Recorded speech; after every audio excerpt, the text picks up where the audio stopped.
Hey, it's Darren. Thanks for being right on time there. How's it going today? Doing well. How are you doing, Darren? No complaints at all. So, where am I getting you from? Am I getting you from beautiful Canada today? You are. I am at home and it's raining, but which is kind of actually new for the area that I live in, but we'll take it, man. It ain't snowing, so I'm happy. Well, there's a lot more touring ahead of you. It seems like you're on the road more of the year than not. But I'm super intrigued by bands that can tour Canada cross country the way that bands can tour the US. How much of your year is usually spent touring Canada versus other places? Well, in the early days, we spent all our time here and got really used to, you know, what the rest of the touring world knows as touring Canada. It's a real grind, man. Like we always joke around because when we're in Europe, it's like all our drivers are always saying, "Oh man, it's a long drive tomorrow. It's 6 hours." Oh, you mean a short drive? And they're like, no, it's a long drive, man. Like we gotta really leave early. I'm like, no, man, that's a short drive. Here in Canada, everything's like 6 hours away. So we spent the early days of our career just really touring our asses off here at home in Canada, and that was great and it gave us a career, and we'll always be thankful for that. But in the last few years, especially, we've been spending most of our time in Europe. We've toured America for sure in the last few years as well. And it's been great. We've done some really great tours in America. And sort of what happened is, you do what you do in your home country, and then either you just continue to do that and stay, let that be enough for you or whatever, or if you're like us, it's just never really enough. So we wanted to go into America after Canada first, and we spent a couple of years doing that, and it was awesome. And, played some really great shows and great tours out in America. And then after that, it was time to go to Europe. And once we started going to Europe, it was a game changer. And we've been going really steady about 3-4 times every year for the last few years. Right. And when I look at your American touring history, it includes tours with both Steel Panther and Rose Tattoo. And I can't think of another band that's been able to do both of those, playing with the people who helped originate a genre and then made fun of it. Yeah. So with all the Rose Tattoo stuff we did was in Europe, but I'll tell you like this: we did a lot of dates. We've done a lot of dates in Canada and a lot of dates in America with Steel Panther, and we love those guys. Absolutely love them. And you're right, we have been on both sides of that coin because we've also toured Canada, the United States, and Europe with Airborne and Buck Cherry, Sebastian Bach, all three markets like that as well. And yeah, man, it's cool. Like you spend your years wishing you could, just as much meet your heroes and some of the guys that helped shape the sounds that you're now, fighting to keep alive. And then, you end up hanging out and touring with them and they become your friends. It's really cool feeling. And the album Playing with Fire was done with Mike as the producer. Did you know Mike before making this album with him? Oh yeah. So Mike and I both produced all three of our records. So we did the first one together, Goddamn Wild Boys, back in 2015. That's right around when we met each other. Actually, well, I'd say we met in about 2014. And then 2015 we did the first record. 2017 we did the second record. And we've been in the studio lately banging off some songs together again. So it's been great. Mike and I are really, really close outside of work as well. And, he's my dad's a real rock and roller, and him and my dad hang out. And, Mike and I have been so close for so many years now that he goes beyond just work. He's a really close friend of the family. You just said your dad's a real rock and roller. Was he pushing you to pursue a career in music, or was it just he was a fan and it happened naturally?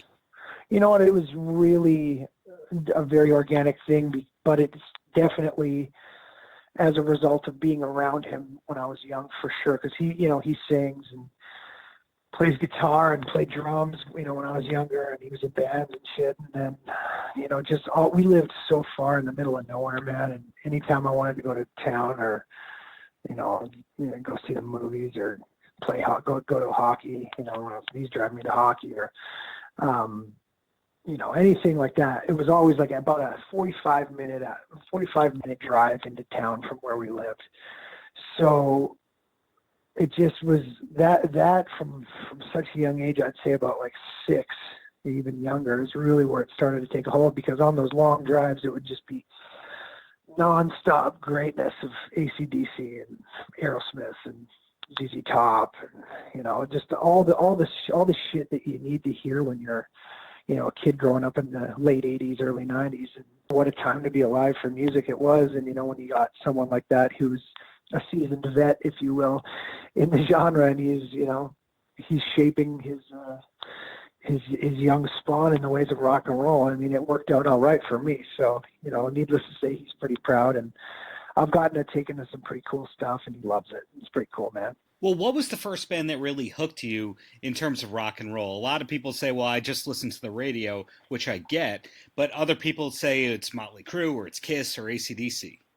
For me, if you really want to think how it really started for me, for like real origins of rock and roll, even, it would have been Elvis Presley. Even though I'm, not that old, and I didn't get to grow up in that genre, that time period of that genre really coming to be. My grandparents did, though, and I'd spend a lot of time with my grandparents when I was younger, and they were the types that would go see Elvis in Vegas, but they were diehard, devout Elvis fans from the time he first started out. So going to their house was, I got to see it all, and they had this sort of like larger than life thing happening. Like, my grandfather built hot rods, and they loved Elvis. So you'd walk in and it'd be like Elvis in Hawaii pictures and Elvis here. And then you'd go in the living room and it'd be the 68 comeback special on TV, or some even, Jailhouse Rock era Elvis videos on TV. And then I'd walk in already being interested in music and interested in the guitar and things. And I'm watching Elvis on TV and seeing all this larger than life Elvis stuff everywhere. And then my grandfather's hot rods are in the garage, and it just became this whole thing for me going to their house. So I'd say that would be the first thing that really made me go like, yeah, I want to do that. Now, I do really like Elvis, but are there a lot of good Elvis deep cuts that people don't know about? Oh yeah. I mean, there totally is. There totally is. But the thing with Elvis and any of the guys of that sort of, I don't know what the right word is for terminology to describe that era of music, but anything from that in any genre, really, like even if you look at a guy like Sinatra, there was so much finesse and class and skill within the music industry when it came to songwriting, because it was such a different machine at that time.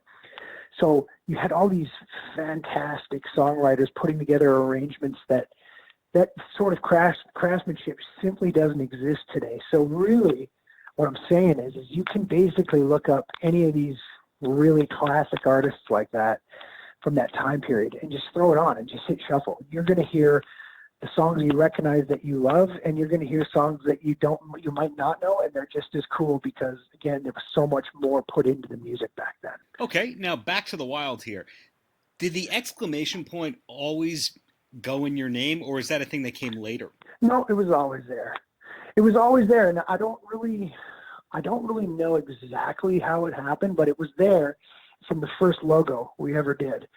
And it became not only, part of the whole thing, like us being the Wild and it being larger than life and heavily, supercharged and all that sort of shit. It just became, it became that, but it also became a legal thing too, because we are the Wild with an exclamation mark. We are not the Wild without it. And there has been other bands that we've sort of heard of or that were around at one time. We definitely know Dizzy Reed had a band called The Wild, which is cool because he gave us a shout out on someone's podcast at one time when he got asked about it and said he thought it was cool. But other than that, it just, it was always a part of the thing, and then it sort of became legally binding to our name as well. I appreciate that honest answer there. So we talked about before that the touring looks never ending, but in a good way for you. What does 2020 look like for the band? It's a whole lot more of the same thing, man. Just we just one of those bands that we know that our live show is as good as it is, and that's really the way to win fans over. And I'm not saying that in a way like I think we're saying we're being cocky or anything. I just know that we're a good fucking band, and we love playing live. And I think when we have that connection of to the audience, to each other while we're playing live, that's really the type of shit that wins people over. I've always said, if you like our band, that's cool. If you listen to it and you like it, that's cool. But if you come see it, you will love it. And that's something I stand behind, because we just really believe in the live show, and we really believe in what we're doing as a band, especially in the live front. And there are a lot of bands out there that can't walk the talk, and they sound great on record, but you see them live and it's either they're not that good or it's just fucking boring.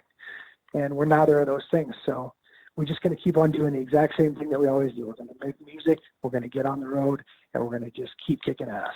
And you, as a creative force, do you write outside of the band? Do you have other creative outlets besides the Wild? Yeah, I mean, not for myself in a long time, but I definitely, will write with other people, or I've produced records and, co-written and things like that, and help bands with arrangements and that sort of stuff. But nothing that I've done in recent years anyway of my, for my own self outside of the Wild. The Wild is just, we've been so busy the last, I don't know how long, that it just takes up all my time, and I love it. I'm definitely not complaining at all. It's where my focus lies. It's where my, the interest of what I'm doing is focused on, and in the sound that we have and that we created, that's what's coming out of me. So it's all good with me, man. And then when you have one of those really long drives like you were talking about before, where does your time usually go? Are you a podcast guy, or do you have a video game console that you bring along with you?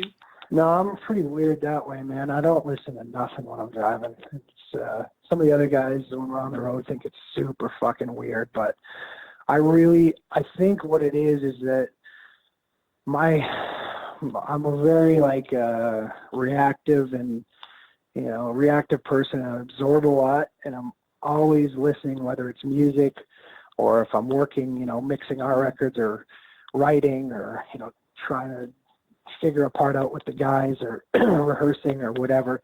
I'm always listening. Even if I'm in a crowded room, I feel like I'm listening to 30 people at the same time, and it kind of gets overwhelming at times for me. So when I'm driving is my one time where I like absolute silence, and it's totally therapeutic for me. I really, really enjoy it. So does that mean that as things get bigger and bigger that you're going to have a quiet room backstage? No, man, I'm not that much of an asshole.